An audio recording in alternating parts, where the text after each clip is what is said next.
get out of the ITX box is the Wheel IO shield, as you can see. So there's the first one, which I think my sibling, who was putting the board together, did say, something didn't feel right when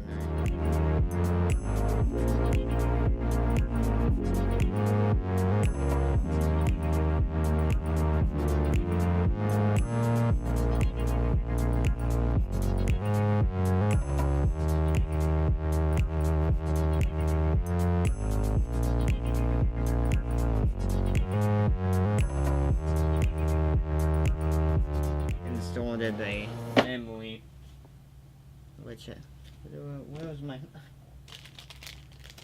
I guess I'm gonna use the old-fashioned scissors.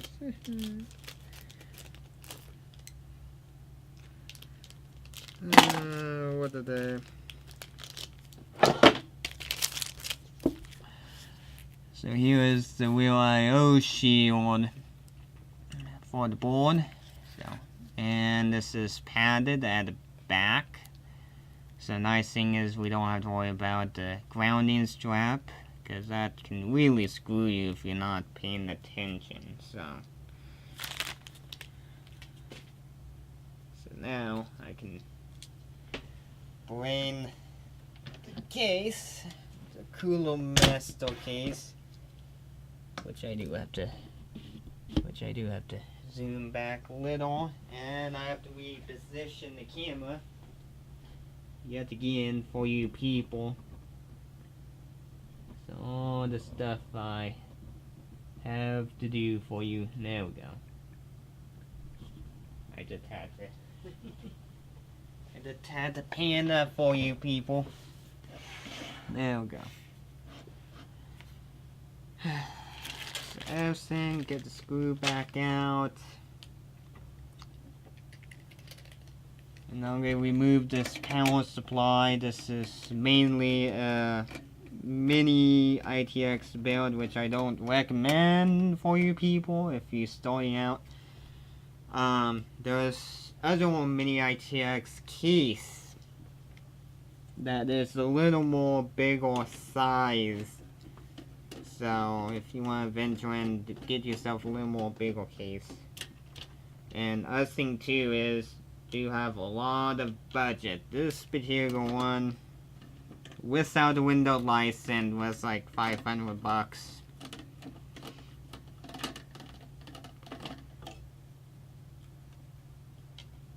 So that's including a little knick-knack like a fan filter. And there are some, most of the parts are brand new. The only thing that is being reused is the optical drive that came out of like a Dell computer.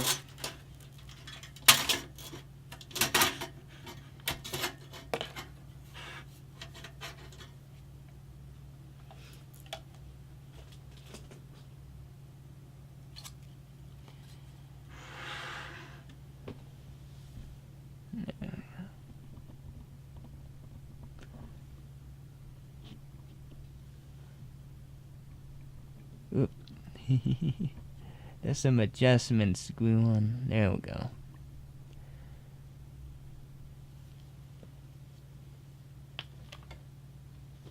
Yeah, excuse if you can't see. I'm trying to move a light for you.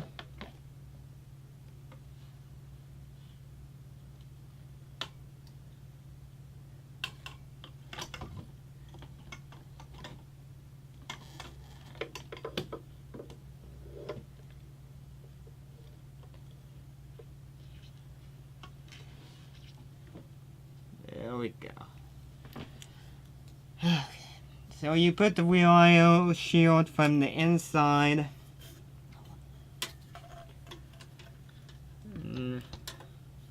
Now I know which orientation this board goes to, so depending if you don't know which orientation, you can do a quick dry fit. Excuse that background noise. You just do your quick dry fit. You do that, and you can see which way your I/O, and you go, okay, my PS2. So if I rotate it, you can see, oh, okay, my PS2 keyboard is in this corner, my audio is in this corner. So normally that's how you know.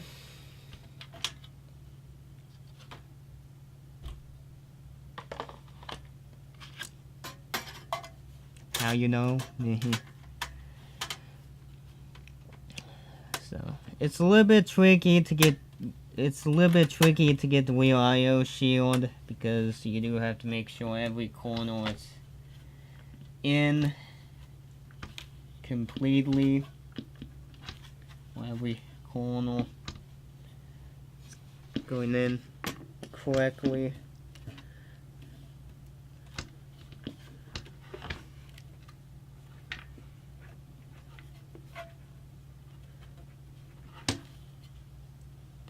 Now, some reason this corner, it's not popping out like normal. So I'm not happy how that corner didn't go in. So I might have to do this corner first.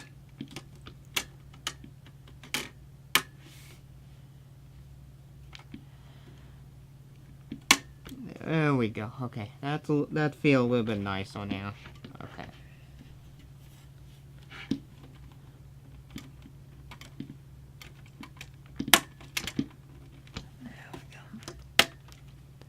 Okay, there we go. That's way better. That is way better.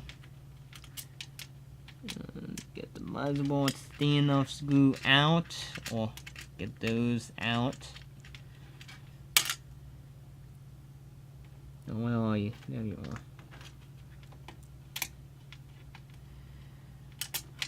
Now, another thing to point out is not every motherboard standoff, which is a little, which you can't see. That sucks. These little you can't. Can you see my finger? No, you can't see my finger. I have to pan up the camera or zoom out so you can see. Yep, there we go. If you look at the top corner. If I tilt that up a little. There we go. There we go. If you see my finger,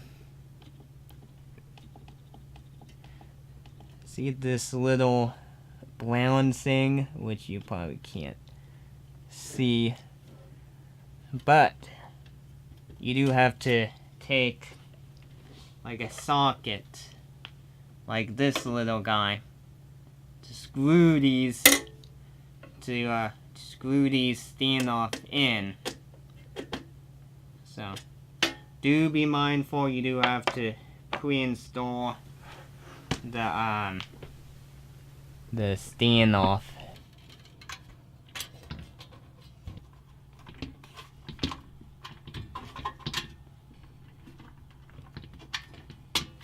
It's not every case to have standoff pre-installed.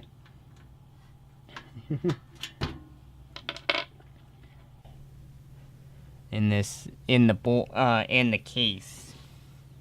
So just be a little mindful.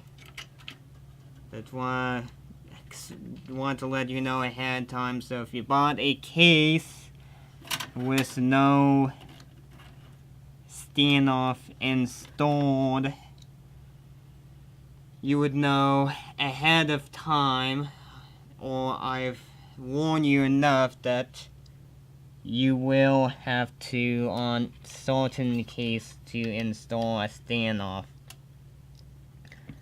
And so now this is a little bit different. So okay, do this, making sure all the real I/O ports stick out the back of the stick out the back. So that's what I'm doing. Now, being the real IO should have the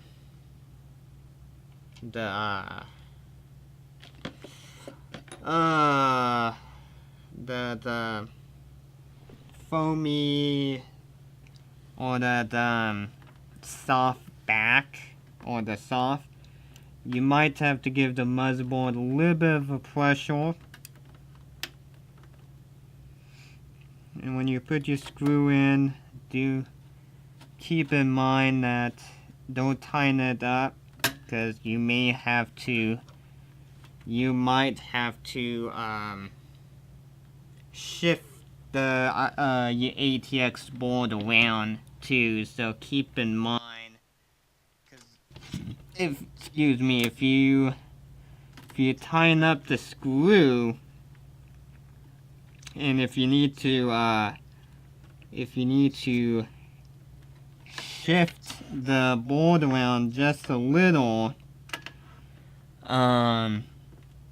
you're not gonna be able to shift the board around if you tighten one screw. So keep in mind, and be careful how much you tighten up your screw too, because you don't want to crush your board. Now, ideally, this board should have a crush point thing, or it should have something, so if you over tighten it, there should be something, but just to be a little cautious. Just be a little cautious, okay?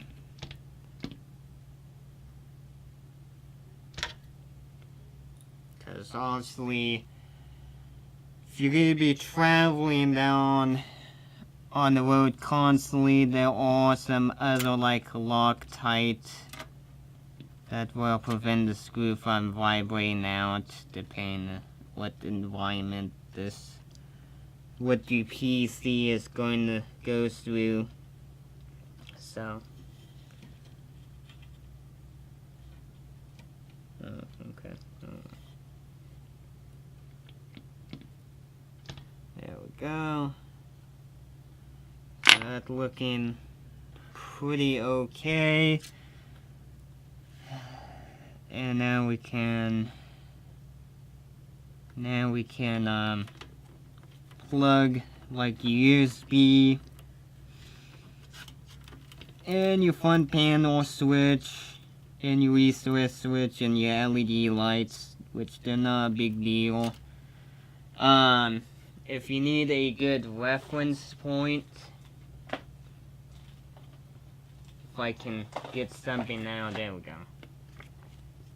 Just grab your motherboard manual. If you buy your board or your ATX board brand new, normally your board would come with a manual, but if you're one of those person bought your board used, and if you need to get one, to get it online, most muzzle manufacturers shouldn't charge too much, or they should give you that for free. So what I'm doing right now, installing the front port or audio jack for your front case. So that'd be, this one is for your headphone and microphone for the front of the case, so that's your little header. There we go. And USB.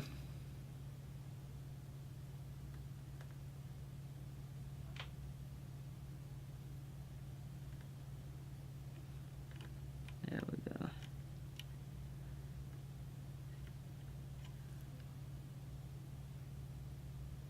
What is in this USB port?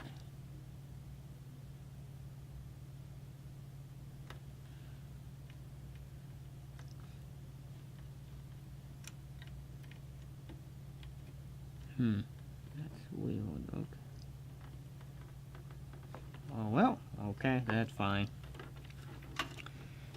Then we install the USB 3.0 header, which that's pretty simple to do.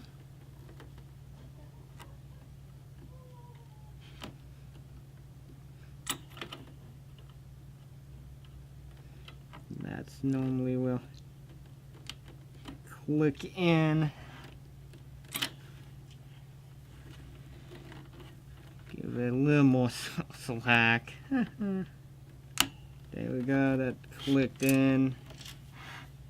Good thing this little mini ITX is not going to get a video cord, because if it's going to have a video cord, it's probably this USB 3.0 header need to be rerouted depending on how big the video cord is. So, and next I'm going to install the fan, which this, if it's a fan splitter,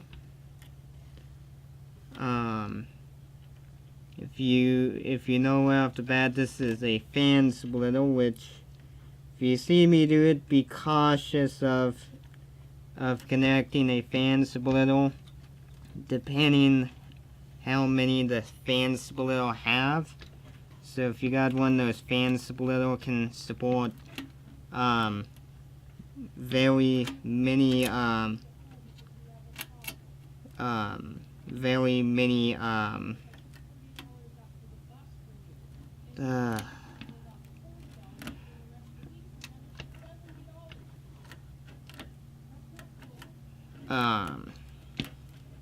yeah, if you bought the fan splitter with like 8, or basically you can overload your fan splitter, I mean your fan header, and when you do that, sometimes you can destroy your fan header very easily. So be cautious. Normally when I get fan splitter, I only normally put 2, and when I put 2, I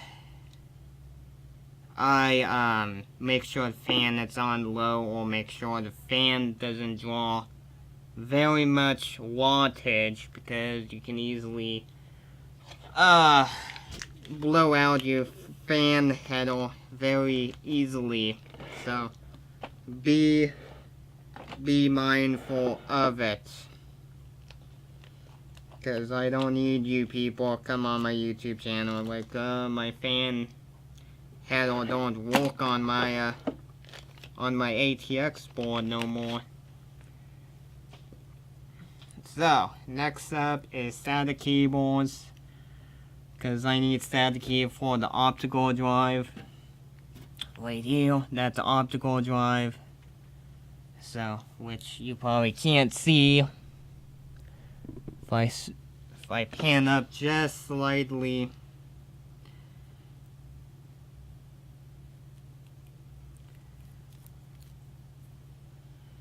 So we need a data cable for the ATX board to communicate. And normally when I put any like optical drive, I usually try to put on the last SATA port. Now this SATA cable is pretty long too. You can buy shorter SATA cable, which I did one point in time for my personal PC build. And nothing too, before I forget about these SATA cable, is they are notch to one direction.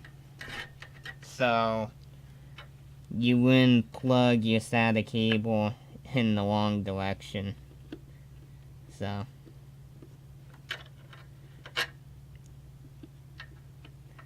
ideally, most of the components should have a notch or keyed in one way. So the only thing that's not keyed in one way you do have to pay attention fully is if your ATX board have an LED port like a port that you can plug LED strip into. Those one I hold are not notched correctly, so which I know most gaming PC are in the LED phase right now. So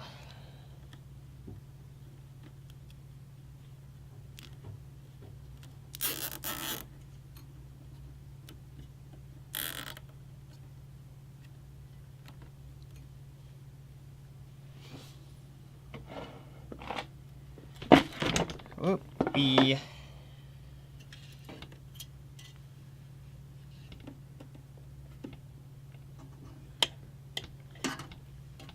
If I can get this on.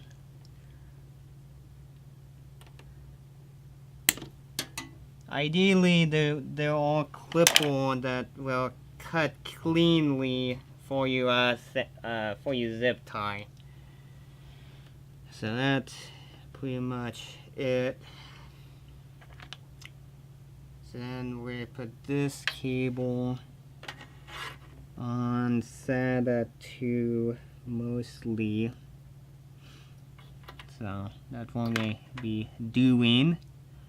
Because this is going to have a storage drive, which I'm going to transfer a drive out of my parents' old computer or the old PC.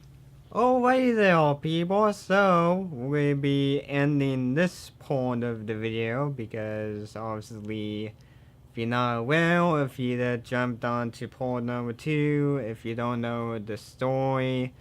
Somehow, when I let my little sibling put together, or when I let my sibling assemble the little mini ITX board, somehow the board got broken in the process in some way. So the original board came in the mail. I had to return that, and Amazon sent a new one. So I had to redo the work. So in this video, so that's, if you watch part 1, you probably would know, but just in case, for those people who don't know, just in case you are looking at, okay, I just want to know how to do this, I might as well update you people just in case. So, but anyway, the video is at, well, it's at 20 minutes, and by the time I do my little ending for you, it's probably gonna be in